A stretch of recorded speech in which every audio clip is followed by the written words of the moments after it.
se llama fe. Nosotros no venimos a este mundo con esa fe. Es más, el apóstol Pablo dice que no es de todos la fe. Pero en el momento en que la palabra de Dios es predicada, Dios deja caer en todos aquellos que están oyendo un don de Él, que es fe.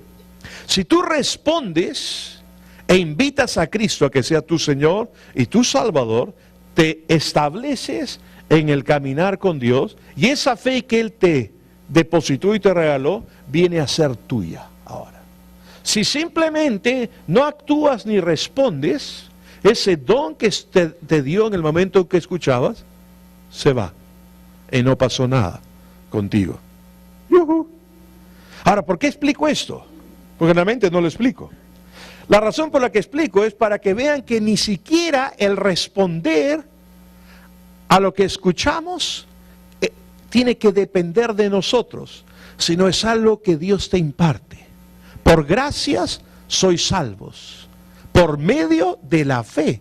Y esto no es de vosotros, porque es un don de Dios, un regalo. ¿Para qué? Luego dice el verso 9, no por obras, para que nadie se gloríe. Nadie puede decir, yo me gané la entrada al cielo,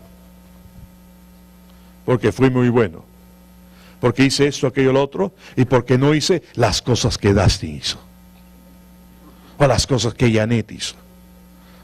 ¿No? Un poco como la del publicano, ¿no? Y el fariseo, ¿no? El publicano estaba en la última fila, y el fariseo está en la primera fila. No, el fariseo estaba clamando, sé propicio a mí, oh Dios, soy pecador. El fariseo estaba diciéndole adelante, gracias Dios que no soy como ese miserable publicano que está allá. Ahora, la Biblia dice en el Evangelio que uno de los dos salió justificado delante de Dios. ¿Quién creen que fue? ¿El jactancioso que decía, no soy como este miserable pecador? ¿O aquel que se humilló delante de Dios y le dijo, sé propicio a mí? Interesante el término, ¿no? Sé propicio a mí. Esa palabra, propiciación, en Romanos, el capítulo 3, en el verso 24 dice, siendo justificados gratuitamente por su gracia, mediante la redención que es en Cristo Jesús, miren el verso 25, a quien Dios puso como propiciación por medio de la fe en su sangre, para manifestar su justicia a causa de haber pasado por alto en su paciencia los pecados pasados, con la mira de manifestar en este tiempo su justicia, a fin de que Él sea el justo y el que justifica al que es de la fe de Jesús, para presentar a Jesús y su sangre como propiciación por nuestros pecados.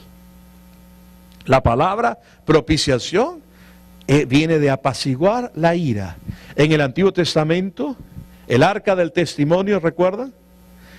Tenía los querubines encima, y en el medio, esto del medio entre los querubines, la tapa, por decirlo así, ahí era el propiciatorio, ahí se derramaba la sangre de los sacrificios.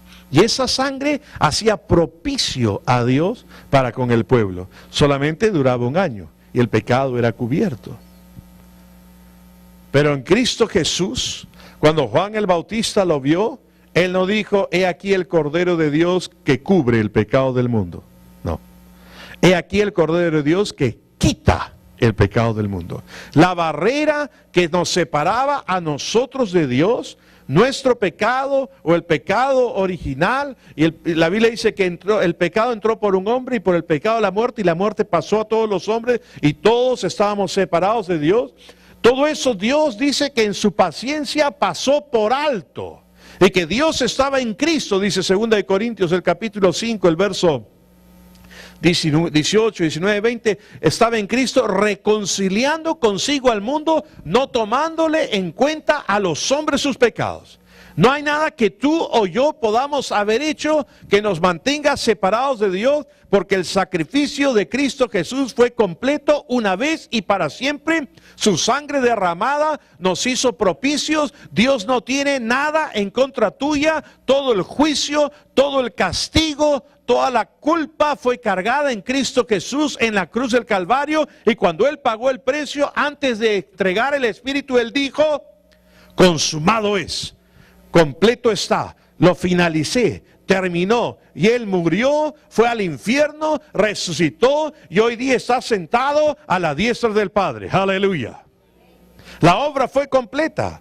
Y es interesante que cuando Él muere, el velo del templo que separaba el lugar santo del lugar santísimo, donde estaba la presencia de Dios, donde estaba el arca del testimonio, se rompió de arriba abajo. No de abajo arriba, de arriba abajo, para dejar saber a todos los hombres que esta es una obra de Dios y no del hombre. Era un accionar que Él había hecho y que ya no había nada que nos separase más al hombre de Él. Por eso es que en Hebreos dice ahí que no se acordaría más de nuestros pecados, de nuestras transgresiones, y en Hebreos 10 dice que Él abrió un camino nuevo y vivo a la presencia de Dios a través del velo de su carne, de su sacrificio que hizo en la cruz por nosotros. Por eso este Jesús, que es el mismo ayer, hoy y por los siglos, porque Él murió, pero Él también resucitó. Aleluya. Y pruebas que sin lugar a duda ha mostrado a lo largo de la historia de su resurrección, de su poder, de que Él es el mismo ayer, hoy, por los siglos, lo ha hecho. Y Él está aquí hoy, vivo. Aleluya, en nuestra presencia, en el poder del Espíritu Santo. Y lo que Él hizo ayer, Él lo hará hoy. Y si tú necesitas algo del Señor esta mañana, Él está aquí para sanarte, para bendecirte, para obrar en tu vida. Pero el milagro más grande y precioso que una persona pueda tener es el milagro del nuevo nacimiento. Es el milagro de tener un encuentro personal con Cristo Jesús. Pasar de la muerte a la vida, de esa muerte espiritual, de esa separación de Dios, a tener comunión con Él y que Él venga a ser tu Padre. No hay nada que te separe, no hay barrera que te separe, no hay cosa que tú puedas haber hecho en tu vida. Muchas personas en su caminar, en su vida, han cometido muchas cosas con las cuales viven cargando un peso terrible de culpa. Jesús pagó el precio. No hay nada que se interponga entre tú y Dios. Lo único que tienes que hacer es creer en lo que Él hizo. Por eso dice que es buena cosa afirmar nuestro corazón en la gracia, establecer nuestro corazón en la gracia. Si tu corazón está establecido en tu conducta, en cómo te comportas, en qué es lo que has hecho, en si estás cumpliendo o no los 10 mandamientos, déjame decirte, nadie puede cumplir los 10 mandamientos. Y en realidad, si hablamos de mandamientos, ustedes estudian el Éxodo, Levítico, no eran 10 mandamientos, eran como 600 y pico. ¿Ok? Y la Biblia dice que el que falta en un solo punto de la ley de Dios se hace culpable de toda la ley. Porque hay mucha gente que puede decir, pero yo no he hecho esto, yo no he hecho esto, yo no he hecho esto, yo no he hecho esto. Un poco como el fariseo, gracias a Dios que no soy como este publicano. No, yo no soy drogo, yo no soy borracho, yo no soy mujeriego, yo no soy, piensa en yo no soy pedófilo, yo no soy eso, yo no hago nada. Un poco como el joven rico, ¿se acuerdan? Que se acerca al Señor Jesús y le dice, maestro, ¿qué debo hacer para heredar la vida eterna? Y le dice, bueno, cumple los mandamientos. Le dice el Señor Jesús, usted dirá, ¿por qué si Él venía a cumplirlos? Porque ustedes tienen que entender cuando se lee la Biblia, sobre todo cuando ves los evangelios, ¿a quién está hablándole Jesús? ¿Le está hablando a los judíos? ¿Le está hablando a los gentiles? ¿O le está hablando a los que van a hacer la iglesia? Hola. Cuando le habla a este hombre, joven rico, le habla como judío, para que él lo entienda. Y le dice, cumple los mandamientos.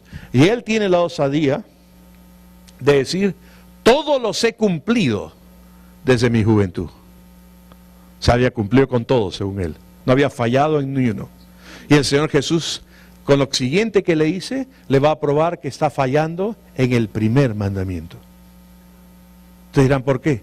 Le dice, bueno, una cosa te hace falta, porque si tú vas a tratar de acercarte a Dios en tus méritos, por los mandamientos, por las leyes, por la ley, por las reglas, por las normas, siempre te va a faltar algo. Nunca vas a haber cumplido todo. Entonces el Señor dice, una cosa te hace falta. Ve, vende todo lo que tienes y dalo a los pobres. Ahora la gente se centra en eso para decir, ya ves, los ricos no entrarán en el reino. No, ahí Jesús no está hablando ni de riquezas, ni de ricos, ni nada. Tampoco quería que lo deje todo, quería mostrarle la falla en su corazón, en lo que aún le faltaba algo. Y el joven se fue triste, dice. ¿Por qué? Porque tenía mucho dinero. Falló en el primero, amarás a Dios sobre todas las cosas. Él no amaba a Dios sobre todas las cosas. Y Jesús se lo mostró. Porque tenía mucho dinero. Ahora estoy diciendo que el que tiene mucho dinero no ama a Dios. No he dicho eso. Hay gente que no tiene un cobre y ama el dinero con pasión y locura y por eso secuestran y se balacean por las calles. Hola. Si tengo razón pueden decir amén. Y hay gente que tiene dinero y ama a Dios y generosa en dar y no se hace ningún problema.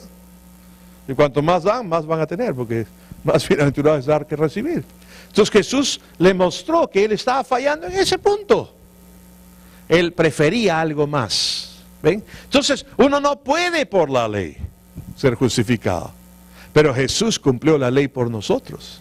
Y Él pagó el precio, ya está hecho. Y este nuevo pacto en el que tú y yo estamos, Dios nos dice, Dios te dice que nunca más se acordará de nuestros pecados. Por eso es que la Biblia dice en el Salmo 103, bendice alma mía al Señor y bendiga todo mi ser su santo nombre. Bendice alma mía al Señor y no olvides ninguno de sus beneficios. Él es el que perdona todos tus pecados. Digan todos. Todos tus pecados. Él es el que... No me han llamado, me han dicho que me tengo que callar.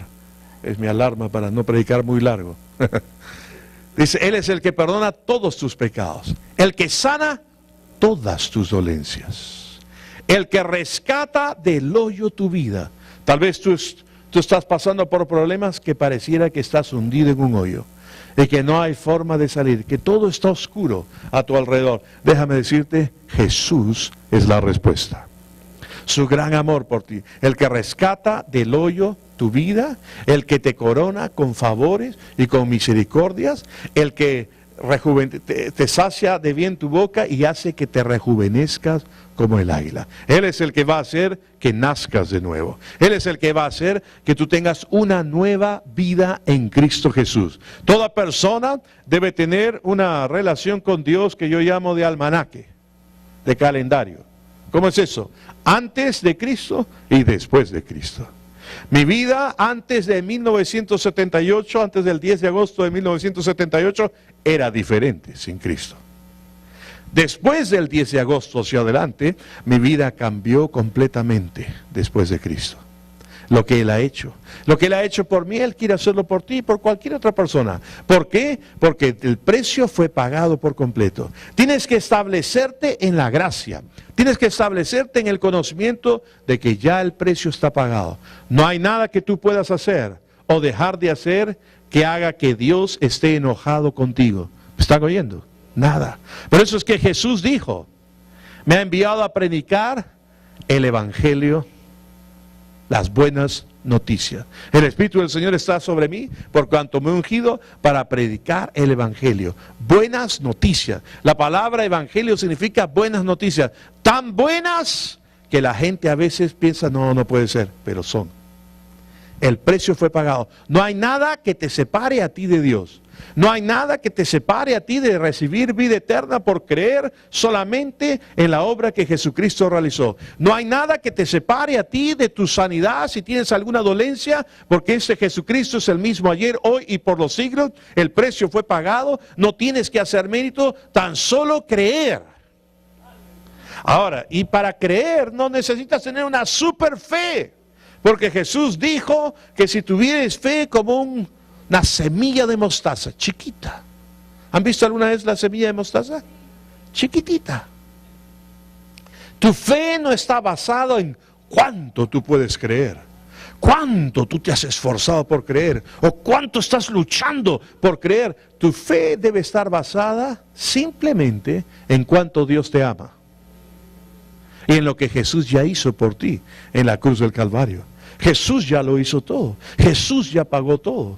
¿Y cuánto Dios te ama? Te ama tanto que envió a su Hijo unigénito para que cuando tú creas, no te mueras, sino tengas vida eterna. Y también nos dice que si Dios es por nosotros,